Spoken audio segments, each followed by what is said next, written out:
নমস্কাৰ প্ৰিয় বন্ধুসকল, পুনৰবাৰ স্বাগতম জনাইছোঁ আপোনাৰ সকলোৰে মোৰ প্ৰিয় দিছিলোঁ। চ' বন্ধুসকল, যিহেতু বহুত ভাল খবৰ, কাৰণ নতুনকৈ ভেকেঞ্চি আহিছে ফায়াৰমেনৰ ফালৰ পৰা বা ট্ৰেডমেনৰ আহিছে, MTS আহিছে, বহুত কিবা কিবি পোষ্ট আহিছে। গতিকে সবিশেষ আপোনালোকক এইটো ভিডিঅ'ত জনাম, তো ভিডিঅ'টো শেষলৈকে চাব।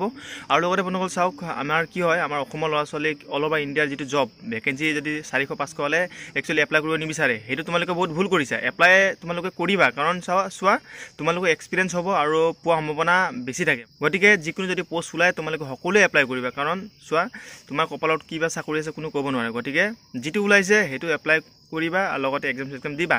গতিকে চাওঁ এতিয়া কি আছে, সকলোবিলাক সবিশেষ জনাম।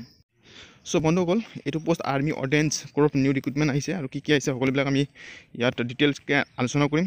চাওক, এপ্লাই প্ৰচেছটো অনলাইন হ'ব আৰু এপ্লাই লাষ্ট ডেটটো আপোনাৰ দিয়া আছে 22 ডিচেম্বৰ। পোষ্ট নেমটো আপোনালোকৰ ফায়াৰমেন, ট্ৰেডমেন, MTS ফালৰ পৰা আহিছে আৰু জব লোকেশ্যনটো হ'ব অল অভাৰ ইণ্ডিয়া। চেলাৰীটো আপোনালোকে নিজে চাই ল'ব।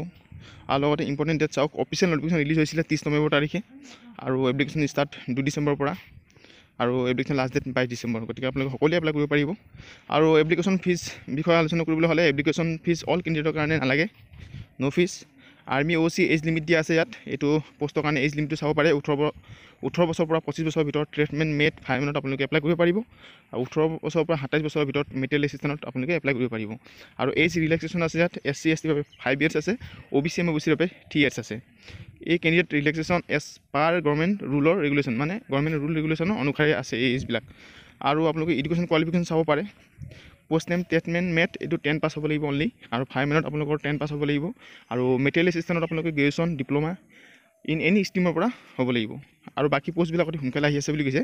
চ' ভাল এটা পোষ্ট হয়। আৰু ইয়াত টোটেল ভেকেঞ্চি আপোনালোকে চাওক, টোটেল ভেকেঞ্চিটো 723টা পোষ্ট আছে, যথেষ্ট ভেকেঞ্চি আছে।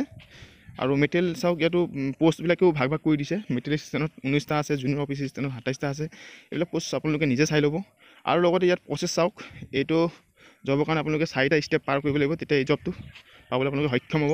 প্ৰথম চাওক, PT MT গোটেইখিনি আপোনালোকে কোৱালিফাই কৰিব লাগিব। তাৰপিছত ৰিটেন এক্সাম হ'ব, তাৰপিছত ডকুমেণ্ট ভেৰিফিকেশ্যন হ'ব, তাৰপিছত লাষ্টত মেডিকেল এক্সামিনেশ্যন হ'ব। এই 4টা ষ্টেপ পাৰ কৰাৰ পিছত আপোনালোকে এই জবটো পাবলৈ সক্ষম হ'ব।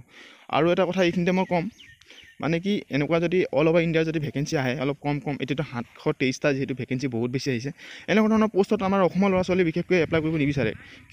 কিয় নাজানো, কিন্তু হ'ব পাৰে কাট অফটো বহুত যাব, অল অভাৰ ইণ্ডিয়াত কম্পিটিশ্যন বহুত হ'ব, সেইটো কাৰণে হয়তো সিহঁতি এপ্লাই কৰিব নিবিচাৰে। কিন্তু এনেকুৱা ভুল নকৰিব কোনো যাতে, কাৰণ এনেকুৱা ভুল কৰিলে তোমালোকৰ বহুত প্ৰব্লেম হ'ব। গতিকে যি পোষ্ট আহে সকলোবোৰ এপ্লাই কৰিবলৈ চেষ্টা কৰিবা।